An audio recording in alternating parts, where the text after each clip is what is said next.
Fueron 2 sesiones de reflexión.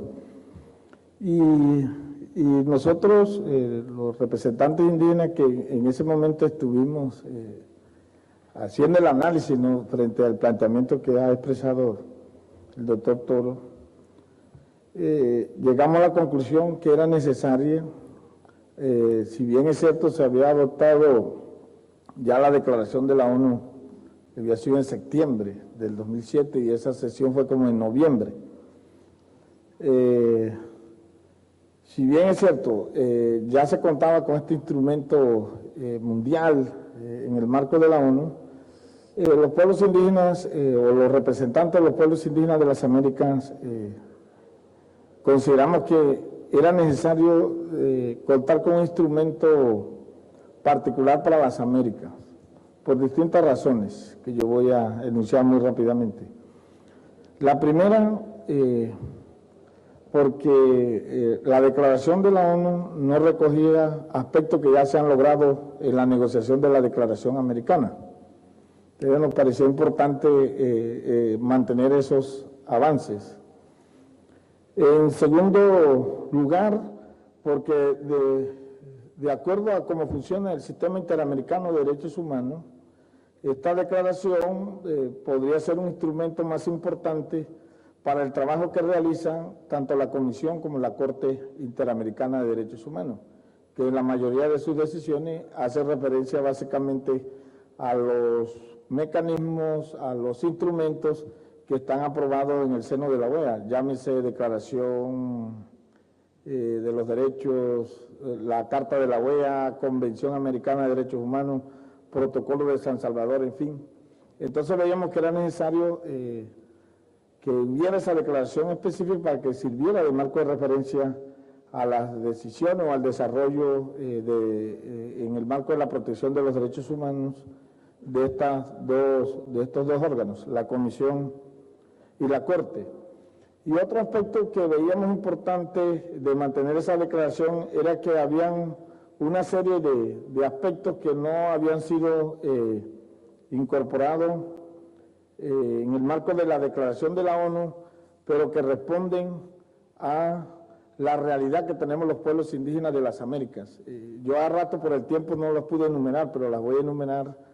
Y bueno, eso está todavía en el tapete, si se incluyen o no, pero en ese momento consideramos que estos aspectos no estaban recogidos claramente en la declaración de la ONU y que podría ser un valor agregado para justificar que hubiera esta declaración.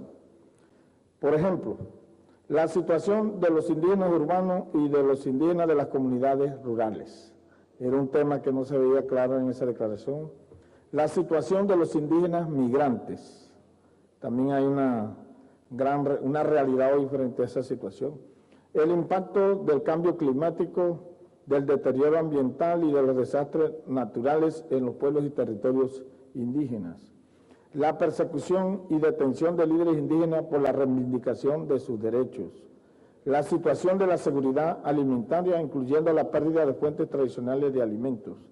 Las personas indígenas con discapacidad. Y el examen transversal de factores como la educación, salud, el hábitat y la protección contra la discriminación.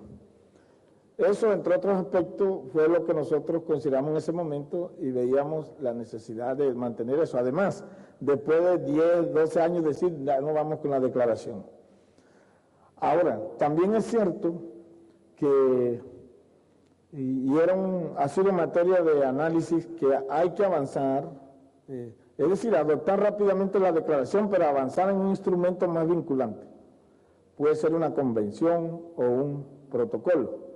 Es más, algunas de las objeciones que los estados han hecho a la forma como está redactada la Declaración Americana hasta el momento es que tiene lenguaje de convención, porque en algunos artículos se habla de garantizar y de todo. Y ahí también hay que decir que la forma como está redactada la Declaración Americana tiene unos aspectos muy concretos y señala unas obligaciones muy concretas también que deben cumplir los estados y unas rutas. En segundo lugar, el otro aspecto, yo creo que aquí no podemos desviarnos de cuál es el asunto sustancial de este proceso. Yo creo que el problema aquí no es económico. De alguna manera nosotros podemos llegar a una reunión, yo creo que eso sería posible. Aquí el problema es la voluntad política de los estados de avanzar en esto, porque no se nos puede endilgar a los pueblos indígenas que seamos los responsables de que no avance esta declaración, ¿ya? Porque es que miren, yo tuve la oportunidad de participar como en 2 reuniones que no aprobamos ni un artículo.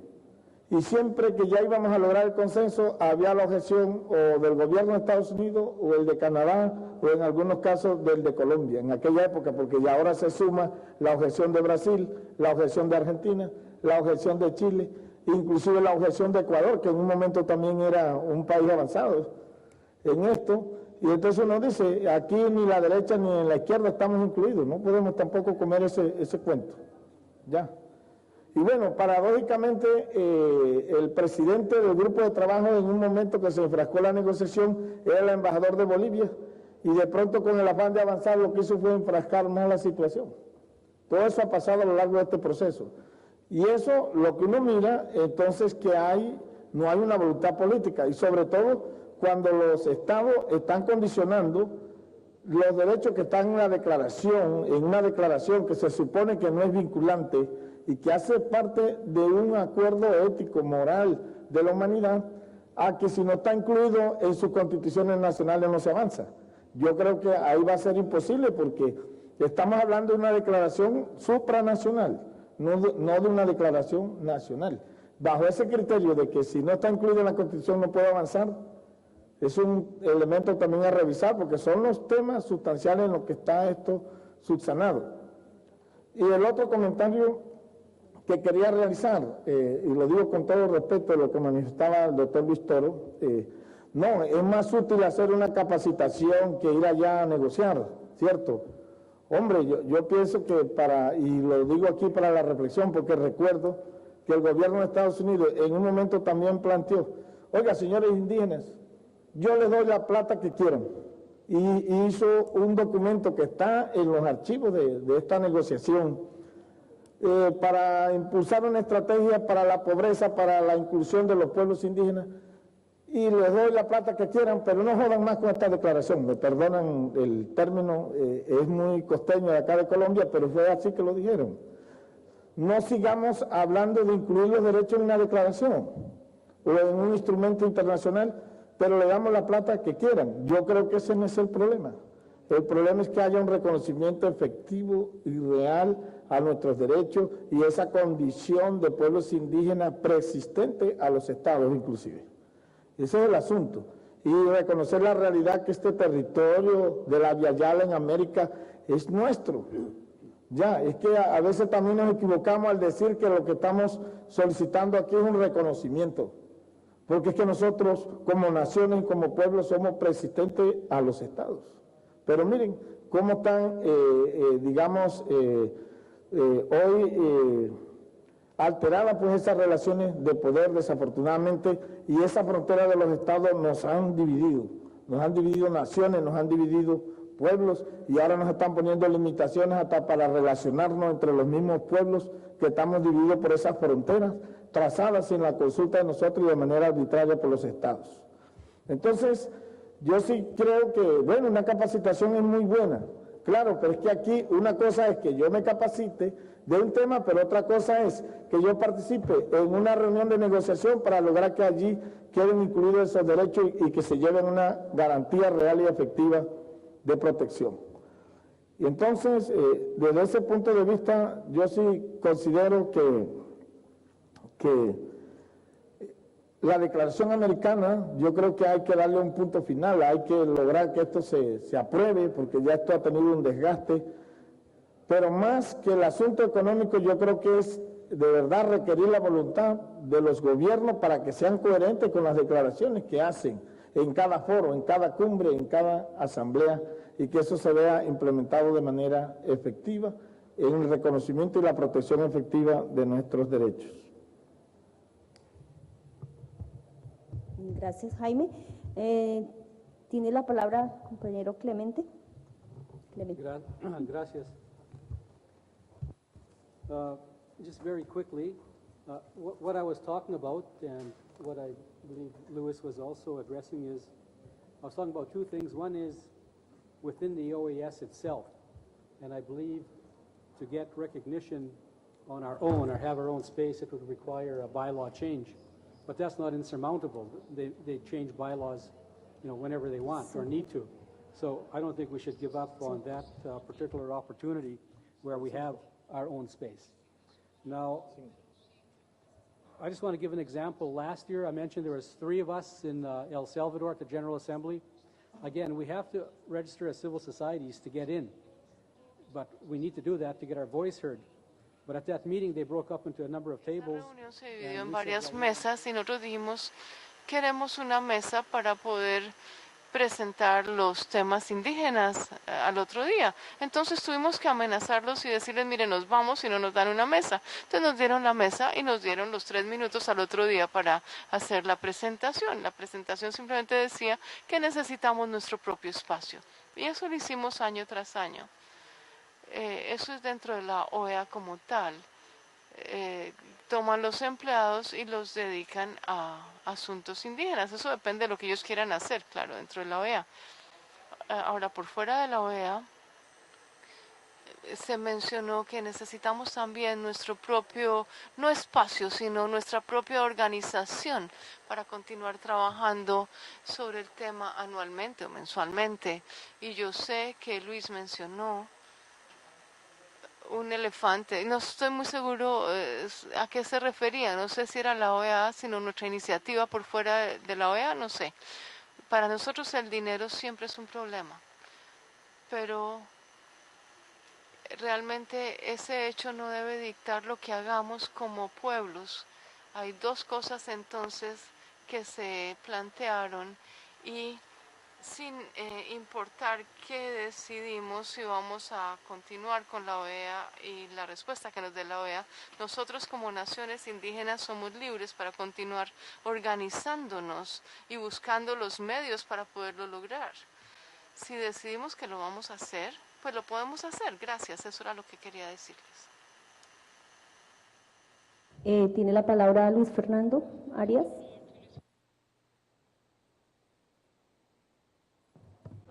Bueno, yo simplemente quería como sintetizar, identificar como algunas conclusiones de lo que se ha planteado en este primer bloque, para que ya también se vayan incorporando en lo que va a ser el plan de acción de esta cuarta CLIA.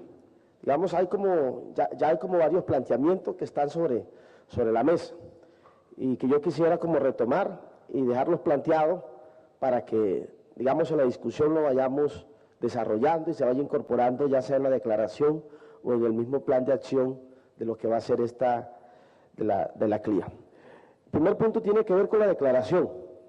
Yo creo que frente al tema de la declaración es claro de que hay que seguirle apostando a que haya una declaración americana sobre los derechos de los pueblos indígenas y que esa declaración americana parta del estándar mínimo de lo que ha sido o de lo que es mejor la Declaración Universal de Derechos Humanos sobre Pueblos Indígenas.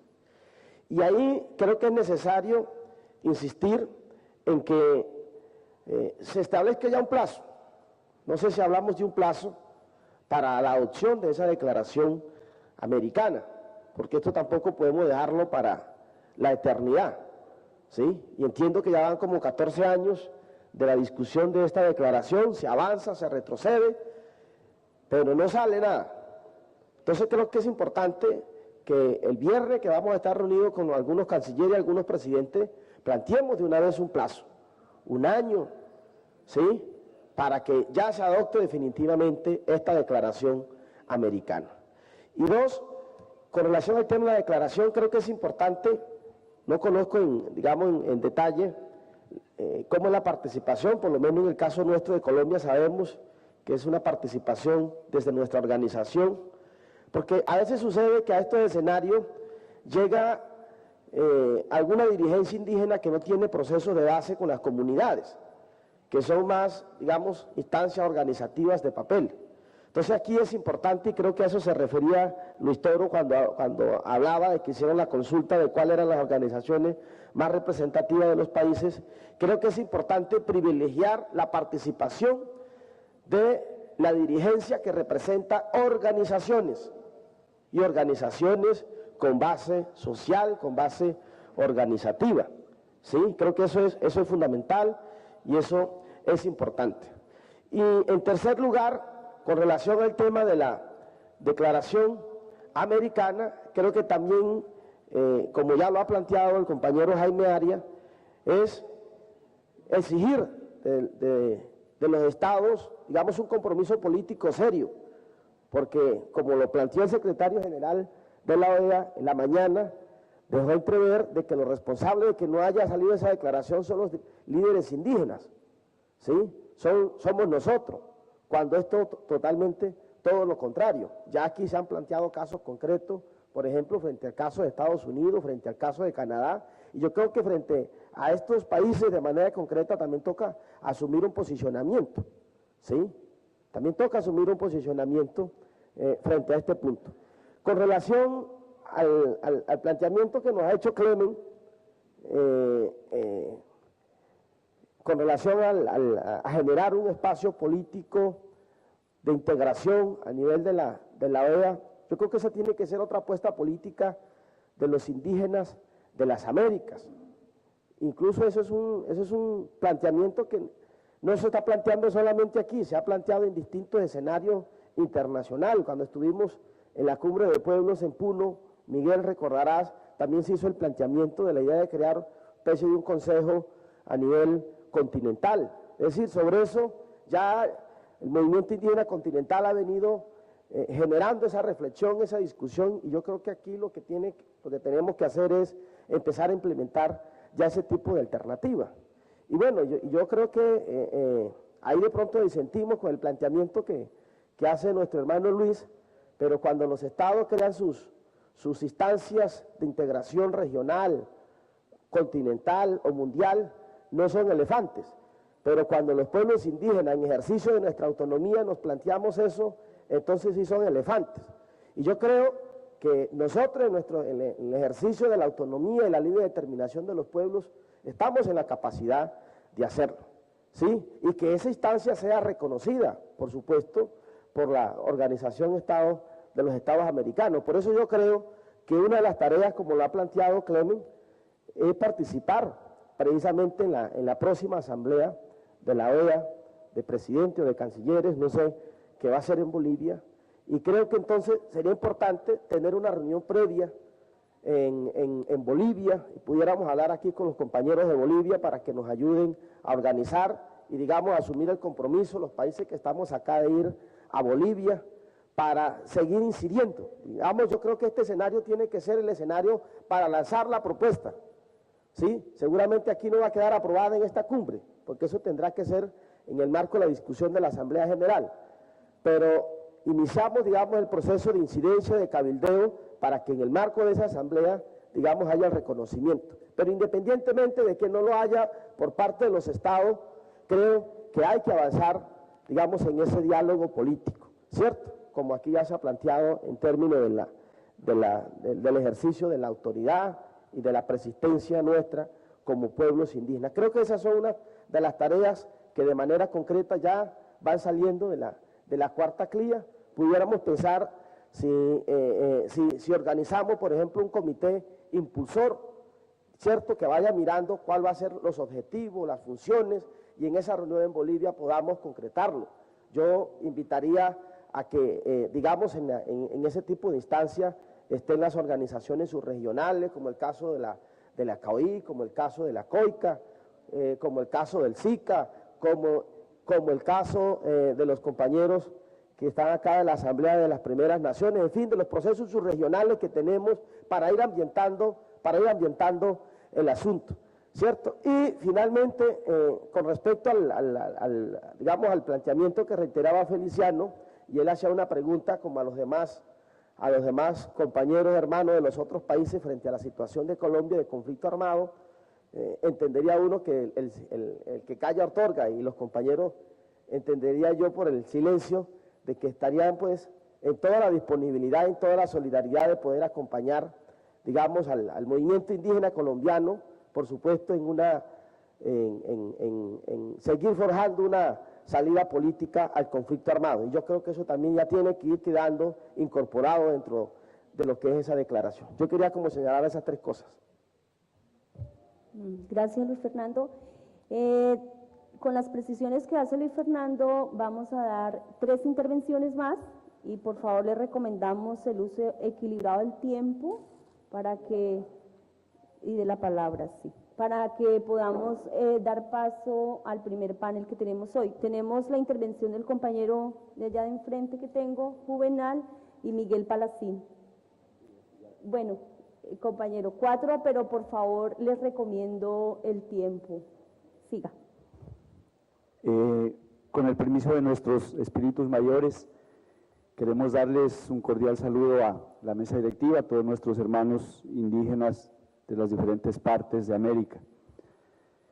Yo quisiera iniciar con una reflexión en el ánimo de ser muy breve, dado al tiempo, de que mientras los diferentes gobiernos tengan pilares enmarcados dentro de puntales del neoliberalismo y mientras al ser humano se lo siga considerando como una mercancía en ese orden de ideas, siempre los pueblos indígenas tenemos que reafirmar esa lucha, esa autonomía por nuestra madre tierra, cuando inclusive esos gobiernos están sustentando sus diferentes ingresos en los grandes macroproyectos en temas mineros y que afectan a nuestros territorios.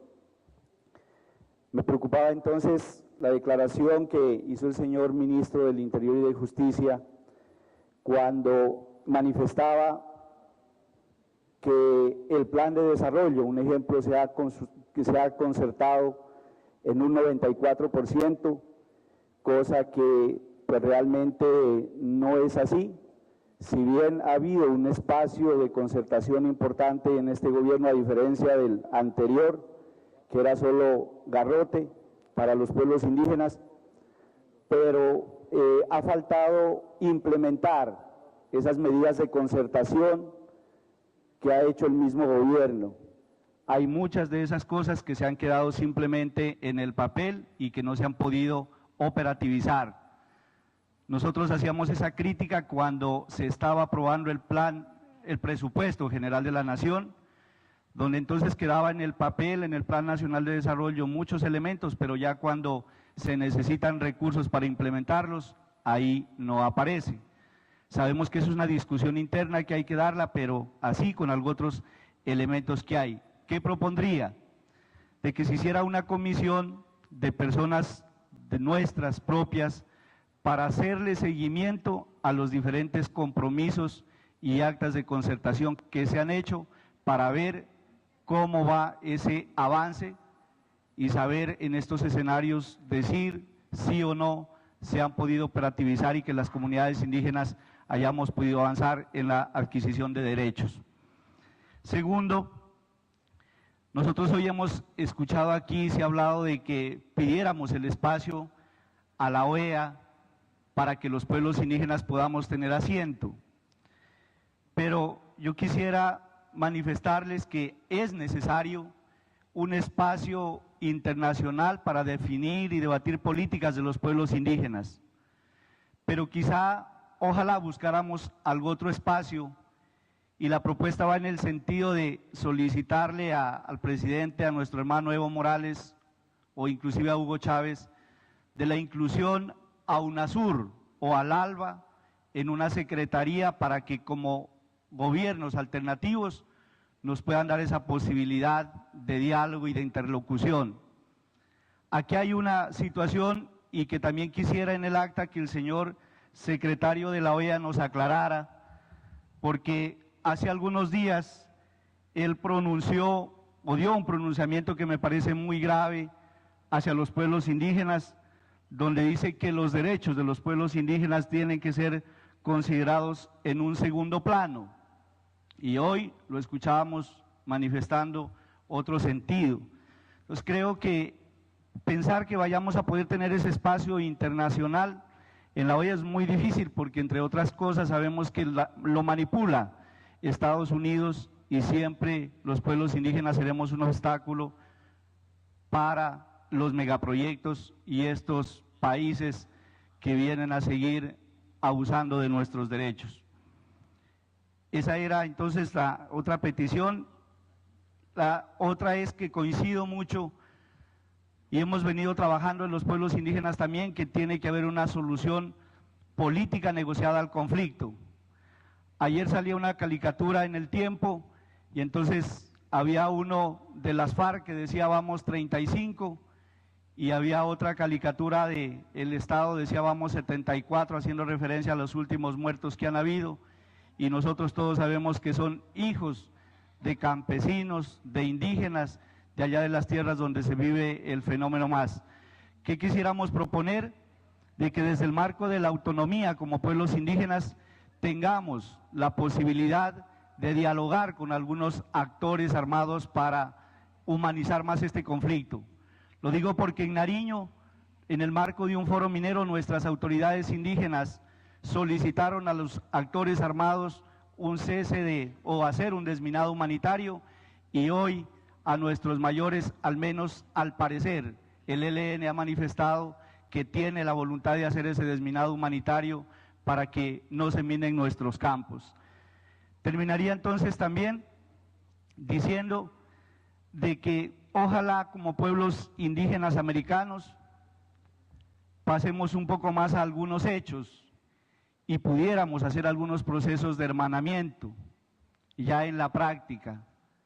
Escuchaba con atención la intervención de nuestros hermanos del Canadá, del Brasil, de Ecuador, y por qué no iniciar inclusive con algunas tareas de comercio justo o de intercambios de experiencias, donde nuestros productos, inclusive desde el trueque, los pudiéramos intercambiar para que algunos productos se puedan dar y realizar en ese comercio. Agradezco la intervención y creo que hacíamos esos 4 puntos para que se tuvieran en cuenta en el mandato. Muchas gracias. Bueno, muchísimas gracias. Les recuerdo que ya terminamos con el tiempo estipulado para las presentaciones. Queremos avanzar en lo de los paneles, que justamente son los temas que se van a tratar en la 6ª cumbre, allá con los presidentes, y son los temas que tenemos que mirarlo desde nuestra mirada indígena y de nuestra mirada. Lo siento, pero no voy a dar más la palabra. Ustedes se han extendido mucho y le han cortado la palabra a las 3 intervenciones que teníamos. Entonces, yo los invito a que pasemos a escuchar el primer panel. Una moción de procedimiento, Dora. Diga, Juvenal. Es que queda la sensación de que parte de la discusión se agota en la declaración. Y se nos olvida que de inicio es una declaración vetada, al menos en los 3 puntos esenciales que marcan la autodeterminación como derecho fundamental de los pueblos indígenas, que es el tema de los recursos naturales, el derecho al subsuelo, el tema de seguridad o militarización y el veto. Una declaración sin consideraciones, sin esas consideraciones, ¿qué sentido tiene? Es una pregunta que abro a los hermanos indígenas. Sería otra declaración sin dientes y nosotros nos vamos a desgastar diciendo que sí o no. Esa es una. Lo otro, hemos renunciado a lo que históricamente hemos conquistado y es el tema de la autodeterminación. Y se está hablando de un escenario diferente o como lo quieran llamar, un escenario internacional para que los pueblos indígenas podamos, en el marco de definir la ruta para alcanzar la autodeterminación, trabajar, no sé cómo lo queramos llamar. En Puno alguien dijo una coordinación continental, acá estamos hablando de un escenario, no sé. Y lo otro es, como para no colombianizar el tema, muchos estamos interesados en escuchar las voces y las opiniones de los otros hermanos indígenas. ¿Qué opinan? ¿Qué piensan de esta discusión de la participación o no en la OEA o cómo estamos en la OEA? Insulza dijo que a alguien se le ocurrió una vez decir que en vez de una declaración en la OEA se hablara de un tratado, que es muy distinto. Y es algo que nosotros deberíamos exigir. Y lo otro, tenemos que definir en esta cumbre cuál es la posición como pueblos frente al tema del conflicto y la paz, porque ya el gobierno ha desautorizado a la sociedad civil en muchas circunstancias, incluso incluyendo a los pueblos indígenas. El Estado es un actor del conflicto colombiano, mientras que nosotros somos las víctimas. Entonces yo pido solidaridad en el tema. Nos vamos a dedicar a decir, ¿es declaración o espacio de participación, como lo queramos definir? Porque además, si decimos que sí a la declaración, tendríamos que definir cuáles son los puntos que harían diferente a esta declaración frente a la de Naciones Unidas. ¿Vale la pena tener dos declaraciones que digan lo mismo? No tendría sentido si la declaración americana no va más allá de la Declaración Universal de Naciones Unidas. Y la pregunta es, ¿tenemos identificado cuáles son los puntos neurálgicos o esenciales para que esta declaración sea mejor en el caso de que dijéramos que sí, cuando ya está vetada? Gracias, Juvenal, por su moción e intervención. Yo creo que lo que plantea Juvenal es precisamente el debate que tenemos que dar, es precisamente lo que tenemos que ponernos de acuerdo y es precisamente una discusión a largo plazo que tenemos que darle la seriedad que requiere y tenemos que darle el suficiente tiempo que requiere. ¿Sí? No lo vamos a resolver hoy, yo creo, no lo vamos a resolver mañana tampoco, pero tenemos que propiciar esos espacios de debate justamente para ponernos de acuerdo. Así las cosas, yo los invito a que comencemos a dar el debate, escuchando los paneles con los temas que están propuestos en este evento.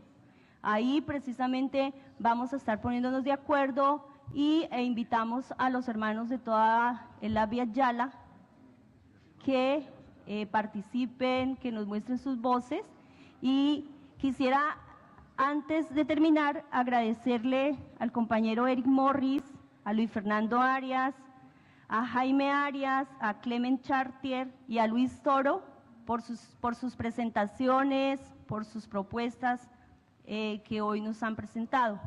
Y los invito y las invito a que continuemos ahorita escuchando el primer panel, que justamente es desarrollo económico, los megaproyectos, sus impactos y su rol en la integración de los pueblos indígenas de la Vía Yala.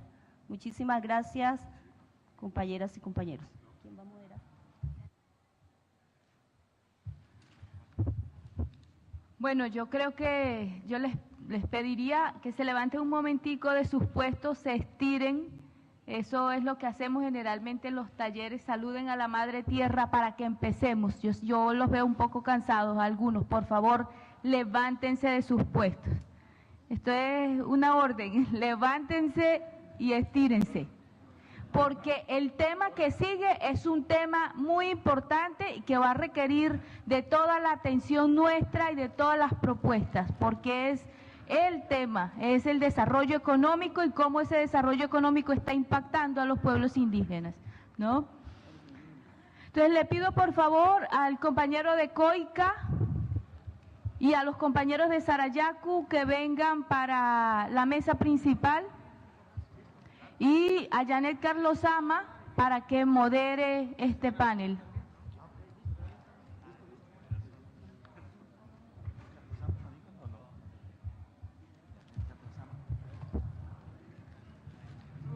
Entonces, por favor, no se salgan del salón y ya vamos a empezar. No, 2 minuticos es que se van. Nada más era que se pararan del puesto nada más. Entonces, por favor, vamos a seguir con este siguiente tema. Janet Carlos Ama, Patricia Hualinga, de Sarayaku. Ningún 4. Patricia, ¿quién más va a hablar? Franklin.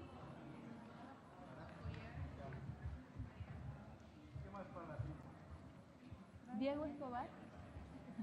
El compañero Diego Escobar de la COICA. Entonces, vamos a arrancar de una vez con el siguiente panel. Recuerden que estamos muy atrasados y mañana prácticamente tenemos mediodía para trabajar, porque el siguiente mediodía es para trabajar en la declaración y en el plan de acción, porque de aquí tenemos que salir con propuestas concretas, con mensajes concretos para los presidentes y para los estados.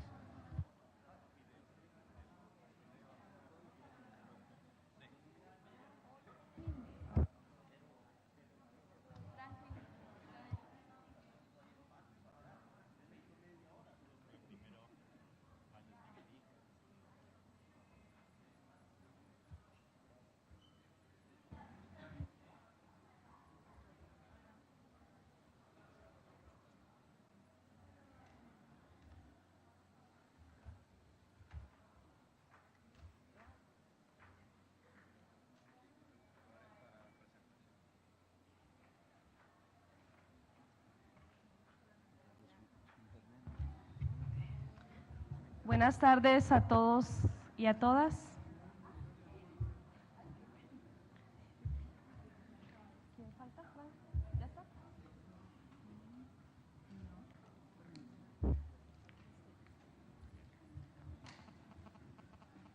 No se me apaga.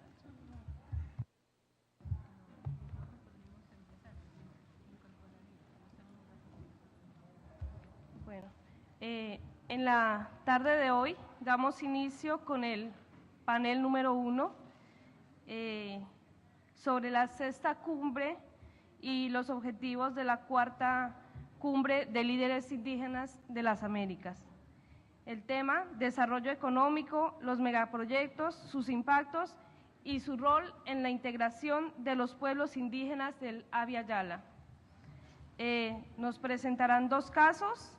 Tenemos la compañía del compañero Diego Iván Escobar de COICA con el caso de IRSA, y tenemos la explotación de los recursos naturales del caso Sarayaku con la compañera Patricia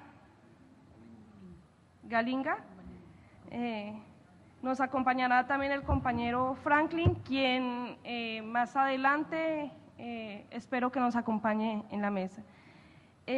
Acto seguido tendremos los comentarios y las recomendaciones. Damos inicio a este panel. Le damos la palabra al compañero Diego Iván Escobar de COICA. Muy buenas tardes a todos. Mi nombre es Diego Escobar, soy el coordinador del área de territorio, medio ambiente y recursos naturales de la COICA. Quiero antes que todo, antes de comenzar, darles un saludo a todos los hermanos aquí presentes, a todos los del foro de Abya Yala, al hermano Palacín, a los hermanos de la OPIAC, a los hermanos de Centroamérica y en general a todos los hermanos aquí presentes.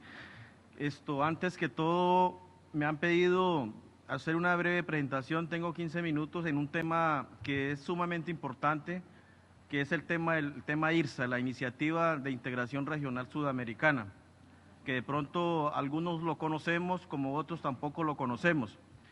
Básicamente lo que yo voy a presentar es sobre lo que va enfocado en la cuenca amazónica.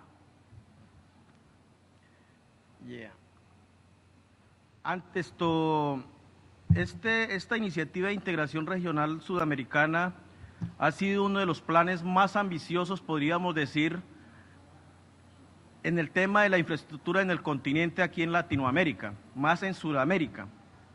Esta es una iniciativa que nació en el año 2000, entre los meses de agosto y septiembre, de los 12 países sudamericanos en una reunión de Brasil, en Brasilia, en el cual desde el año 2000 ha sido una iniciativa en el cual no han participado los pueblos indígenas en este proceso. Por lo tanto, nosotros desde el año 2009 creo que hemos hecho algunas reuniones con organizaciones regionales de Mesoamérica y Suramérica, en el cual hemos venido avanzando en algunos procesos de trabajo. Por decir, en el caso CAOI, estamos trabajando que son punto focal, ¿no, Palacín? En el tema de IRSA. Entonces venimos articulando algunas actividades con ellos. Como decía, esta es una iniciativa en la cual no hay participación de los pueblos indígenas en este proceso, es un espacio cerrado solamente de los estados, en el cual estamos viendo la posibilidad desde COICA y con nuestras organizaciones miembros, ver la posibilidad de poder entrar, de poder buscar un espacio, como lo decía el amigo que pedía que realmente que esto funcione, porque es que la moderadora anterior decía de que es un tema de derechos que es tan importante, no podemos esperar a largo plazo que esto avance. Creo que lo más importante es que miremos qué vamos a hacer, miremos a ver si en el transcurso del día de mañana saquemos las mejores propuestas para poderlas plantear al gobierno, ya que este es un espacio sumamente importante para que podamos dar a conocer nuestra iniciativa. En este sentido,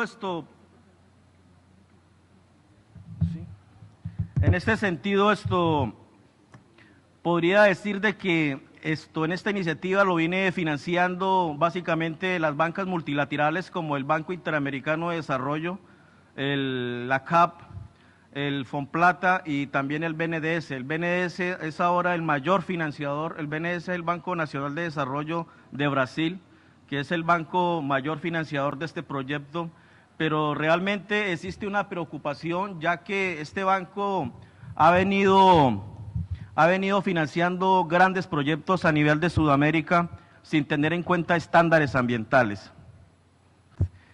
Igualmente existe una preocupación de que el Banco Mundial y el BID vienen cambiando sus políticas de salvaguardas sin tener en cuenta tampoco el tema de la consulta ni el tema del consentimiento y eso. Entonces creo que hay una preocupación a nivel en este sentido. ¿Cuál es la importancia de la Amazonía? Bueno, en la Amazonía existen recursos no renovables como una diversidad amplia biológica y cultural. Bueno, podemos decir que existen 180 zonas de prospección, de explotación de petróleo y de gas. Cubre un alrededor de 70.000 kilómetros cuadrados entre Bolivia, Brasil, Colombia, Ecuador y Perú.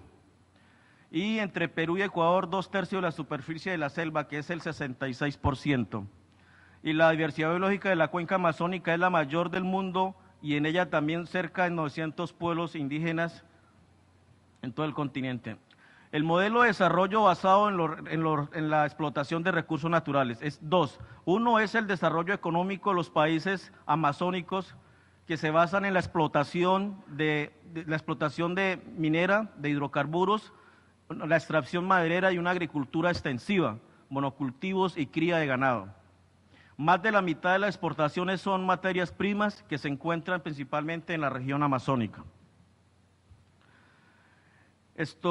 IRSA y el modelo de desarrollo de la región. Actualmente IRSA tiene 507 proyectos, 54 ubicados en la Amazonía, 40 megaproyectos y en la actualidad tiene un promedio de inversión de 69 billones de dólares. Y también uno de los objetivos de IRSA es mejorar la competitividad internacional de la región, aumentar su participación de la economía mundial y también tener un mayor acceso a los recursos naturales, ¿no? Bueno, existen 7 ejes de este proyecto, pero no me voy a enfocar solamente a explicarles todo porque yo sé que no me va a dar el tiempo, pero más bien voy a esperar que resulten espacios de pregunta y mirar qué podemos hacer en esta parte. Bueno, básicamente uno de los principales está el eje Amazonas, ¿no? Que es el sistema multimodal de transportes que busca la unión bioceánica, como todo el mundo lo sabemos, es la unión de los puertos, de los aeropuertos y grandes megaproyectos a nivel de Sudamérica. Así está lo de Belomonte, qué lástima que no haya estado el hermano de Brasil, que hubiera podido presentar, también como el caso de Tignis en Perú, ¿no? en Bolivia, que son temas de estos clases de proyectos. Existe un área de influencia de 4.5 millones de kilómetros cuadrados en toda la cuenca amazónica.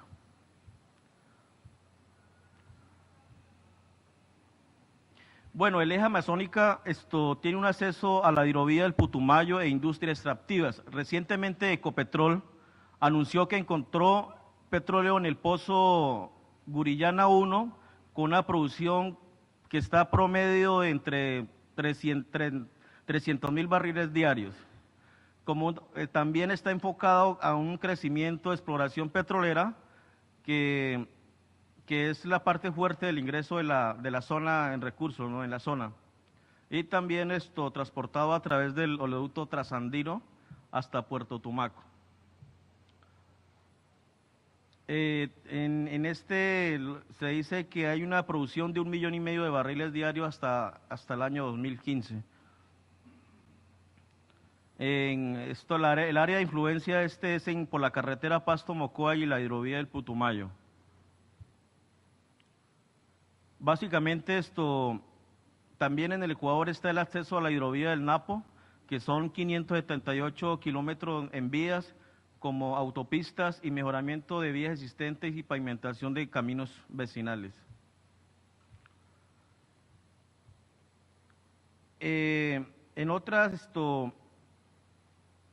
Relacionado con el tema de industrias extractivas, que es un tema muy coyuntural, transversal, podríamos decir, en este tema, es que también se ha visto que los impactos que podría causar esta iniciativa de integración regional sudamericana es la invasión de tierras indígenas por agricultores, madereros o mineros, la deforestación como la pérdida de uso tradicional de los recursos naturales, también la agricultura no sostenible y la ganadería intensiva, la extracción forestal sin manejo y sin reposición. Entonces son temas en el cual nosotros desde la COICA hemos enviado una carta a la UNASUR solicitando de que nos den un espacio de diálogo, aprovechando de que hoy en día la presidencia de la UNASUR la tiene Colombia. Entonces creo que sería bueno también plantearlo en como una propuesta para poderlo presentar aquí en el marco de la cumbre de los presidentes, porque es un tema en el cual lo estamos dejando muy quieto y es un tema en el cual es sumamente importante, que los países están avanzando, no lo conocemos como la iniciativa de integración, pero son planes de desarrollo de nuestros países. Igualmente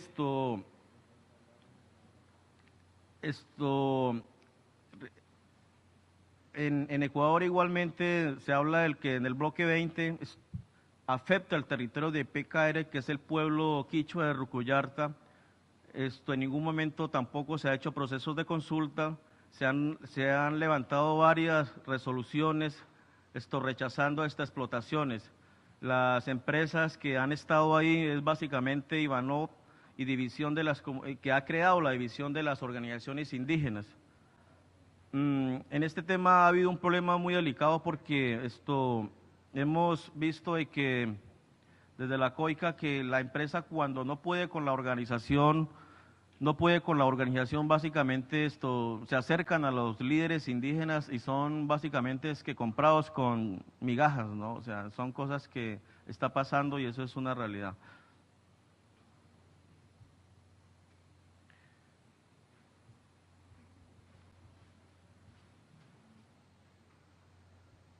¿Cuánto tiempo tengo? ¿Ah? 5. Bueno, ok. También, quiero, como me han pedido, presentar algunos casos, básicamente algunos casos que tenemos es en el Ecuador, en el territorio Chuar, que es en la cordillera del Cóndor, que tiene previsto sacar oro a cielo abierto de más de 27.000 toneladas diarias, de 600 toneladas de cobre, como unas 26.000 toneladas de escombro. También existe el otro proyecto Mirador, también enfocado en el tema de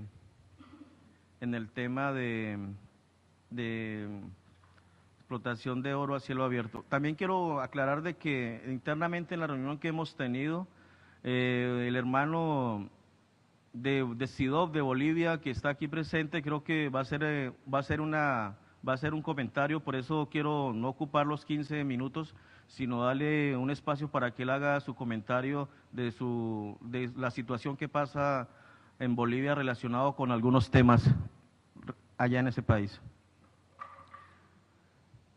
Bueno, en conclusión, IRSA está desarrollando sus proyectos en territorios indígenas sin los mínimos procesos de participación, menos aún cumple con la consulta o consentimiento previo, libre e informado, tal como lo prescribe el Convenio 169 de la OIT y la Declaración de las Naciones de los Pueblos Indígenas.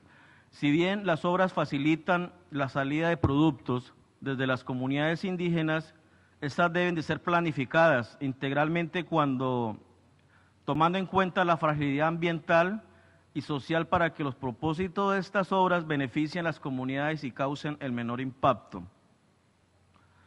Las otras dos conclusiones es en el área de influencia de los proyectos, porque existen industrias extractivas que si bien no constan dentro de la agenda IRSA, facilitarán su actividad.